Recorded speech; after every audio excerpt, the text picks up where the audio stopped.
Hello students, welcome to the next module. Let us begin with question number 6 of exercise 6.2. We have to find out the intervals in which the following functions are either strictly increasing or strictly decreasing. Since all of them, all the 5 parts have to be done with the same method, we'll be picking up 2 parts, that is one is part C and the other one is part E. So we have this given function as minus 2x cube minus 9x square minus 12x plus 1. Right? Our very first step would be to take out its derivative. So f dash x in this case would be minus 6x square minus 18x minus 12 plus 0, and this will be equal to 0. If I take minus 6 common, I get x square plus 3x plus 2 is equal to 0. Right? Or x square plus 3x plus 2 is equal to 0. Likewise, we'll be continuing it further, we'll be equating f dash x will be minus 6 x square plus 3x plus 2. We already know this. We'll be equating f dash x equal to 0. So x square plus 2x, once we split the middle term, we can factorize this particular expression. Therefore, we can obtain the value of x as minus 1 and minus 2. Plot this on the number line. We'll be locating minus 2 here. This is minus 1, minus infinity, and this is infinity. So we have 3 intervals extending from minus infinity to 2, minus 2 to minus 1, that's minus infinity to 2, minus 2, minus 1, and minus 1 to infinity. So we'll be checking for these intervals the value of f dash x. So if I take any value between minus infinity to minus 2, so I can take minus 3. And if I put minus 3 over here, what will I notice? I'll find that this value is, this is minus 6. If I take minus 3 here, I get 9. This is minus 9, right? And this is plus 2. So we have minus 6 into 2, which is minus 12. So this value is negative here, right? It's not positive. This value is negative. Likewise, if I take minus 2 and minus 1, right, I can take any value. For example, let me take minus 1.5, right, or any value in between the two. So what will I notice? I will find that when I solve this out, I get this value as positive. And likewise, if I take any value between minus 1 and infinity, right, if I take this as say 0, right, so I get this value as negative. So this also comes out to be negative. So once I plot the number line from minus infinity to minus 2, I get the value as negative. This is positive and this is negative again, right? So we can say that the function is strictly decreasing. Strictly decreasing between what interval? Minus infinity minus 2 union minus 1 infinity, and it's strictly increasing in which interval? Minus 2 minus 1. This is all about question number 6, part of 1 plus x minus 2x upon 2 plus x is an increasing function. So if I have to find out that the function is increasing, again I need to find out, my very first step should be to find out f dash x. So if I find out f dash x or y dash here, remember this will be 1 upon 1 plus x, right? And here I'll be applying the quotient rule. So this becomes 2 plus x whole square. 2 plus x this way. D by dx of 2x is 2 minus, I've already taken minus common here, but according to the quotient rule, I'll be getting minus 2x over here. D by dx of 2 plus x is 1. So we have 1 upon 1 plus x minus, this is 4 plus 2x minus of 2x upon 2 plus x whole square, right? So this gets cancelled. What are we left with? 1 upon 1 plus x minus 4 upon 2 plus x square. So what we can do is, we can take the LCM, right? And our final answer would be somewhat like this. right? X square upon 1 plus x into 2 plus x whole square. What is this? This is y dash, right?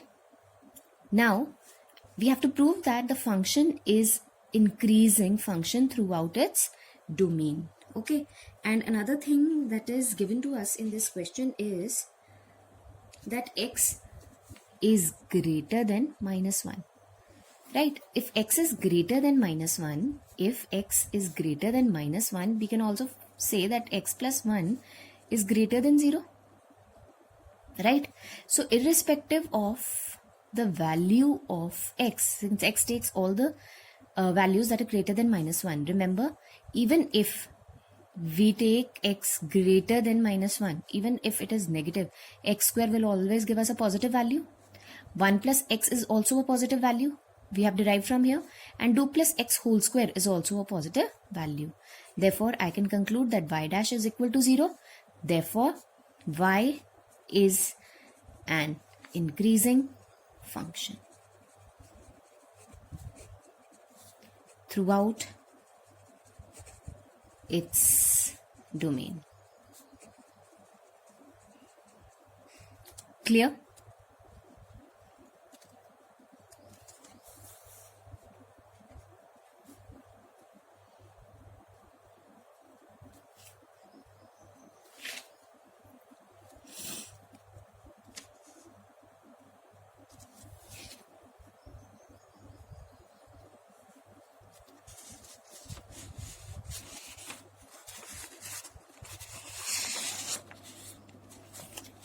Next, we move on to question number 8.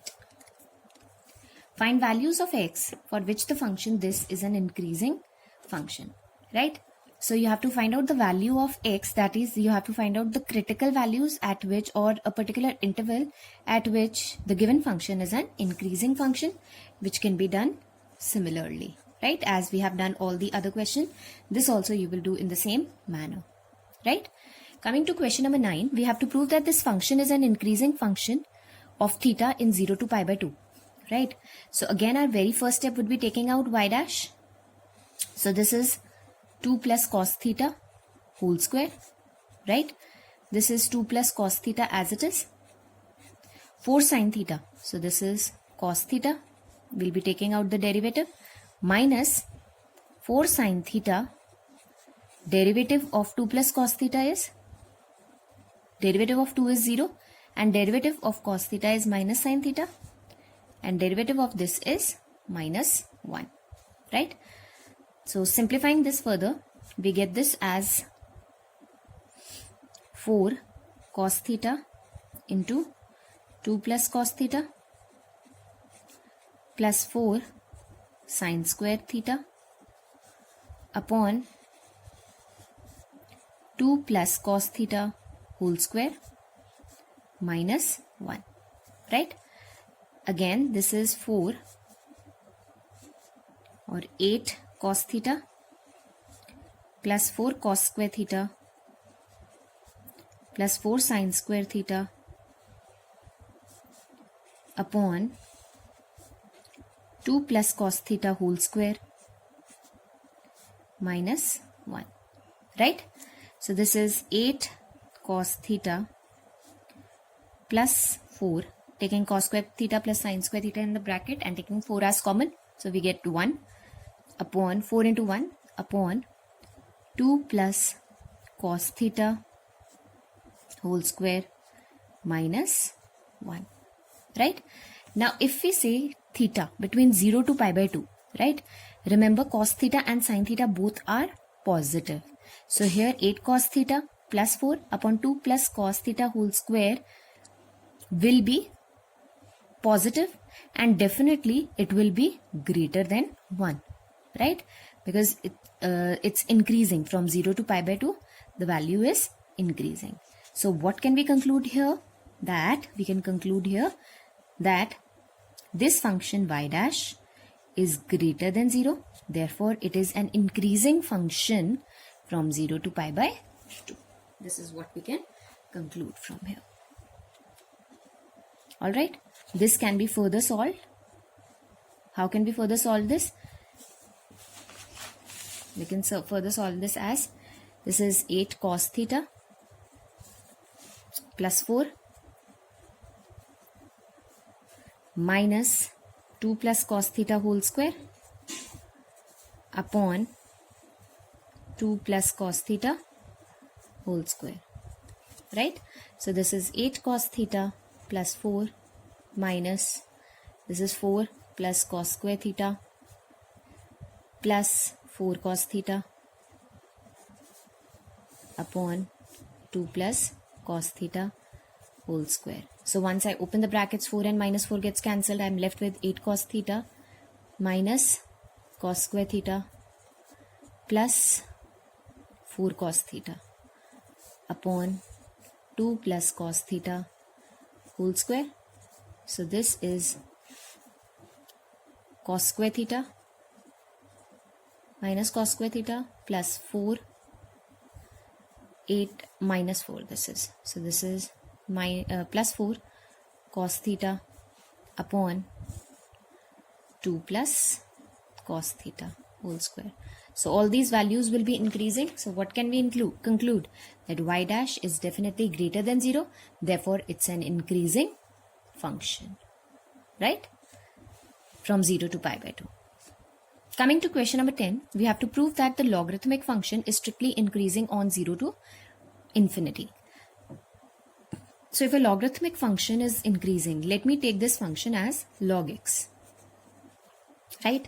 So y dash is equal to 1 upon x, right? And from 0 to infinity, all the values are positive. All the values of x are positive. Therefore, y dash will be greater than 0. Therefore, y dash is equal to 0 on 0 to infinity. Therefore, y is strictly increasing on 0 to infinity. Simple. Okay, so this is how you have to prove it logically. We move on to question number 11. Prove that x square minus x plus 1 is neither strictly increasing nor strictly decreasing on 0 to pi by 2. Right? That's our question number 11. Sorry, it's minus 1 to, it's not this interval, it's minus 1 to 1. We have to prove it for this particular interval. So this means fx is given to us as x square minus x plus 1, right? Our f dash x in this case would be 2x minus 1. Equated equal to 0. So we get x is equal to 1 by 2, right? Interval is minus 1 to 1. So our values that are to be plotted on the number line are minus 1, 1, and here we have half, right? So we'll be checking the value of f dash x. Okay. Now, from minus 1 to half, right? Let me take any value. Let me take this as 0, right? If I take x as 0, I get this value as negative. Okay. And from half to 1, if I take any positive value, let's say I take a value 3 by 4, right? So if I take here 3 by 4, this is 3 by 2. 2 into 3 by 4, right? So it's 3 by 2. And what is 3 by 2? It's 1.5. 1.5 minus 1 is half. So the value we are going to get here is positive. So minus 1 to half, it's strictly decreasing. Minus 1 to half, it's strictly decreasing. And half to 1, it's strictly increasing. But if I have to take this interval minus 1 to 1, what can I conclude? Similar way. Because it's increasing in half interval, it's increasing in the other half. It's decreasing in one half and it is increasing in the other half. So we say it's neither increasing nor decreasing.